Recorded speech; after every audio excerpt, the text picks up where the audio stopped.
ما تعرفنا ريشة شوف عيشتنا اللي بدت عشرتنا سوليدير جيسكالا. هدف ممتاز.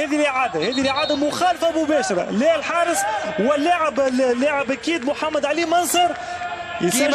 كما قلنا علي معلول بساقه اليسار بالانتريور بكل قوة يشوط الكرة يتألق حارس النجم الرياضي غازي شلوف في اتجاه لأوشيوغبا.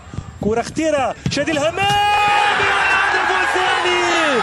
شادي الهمامي يسجل الهدف الثاني للنادي الصفاقسي. يعني ممتاز جدا، ممتاز أوشيوغبا في الامداد وشادي الهمامي يضيف الهدف الثاني للنادي الصفاقسي. اكيد يعني هدف نموذجي لهجوم نموذجي وديمونستراسيون بالنسبه للسي اس اس. نعاودوا على مستوى هذه اللقطه في الاخر، لكن على مستوى الواحد ضد واحد تفوق تقريبا انخفاض محير مردود النجم الرياضي الساحلي.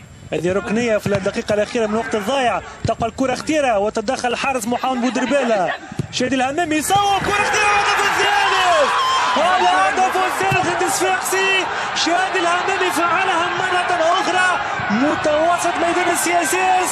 يعني رائع جدا، رائع جدا هذا اللاعب شادي الهمامي. بدون تعليق الهدف له قلنا ديمونستراسيون نتاع كرة سهلة، نتاع كرة نتاع سي اس اس، لكن الهدف هذايا مجهود فردي.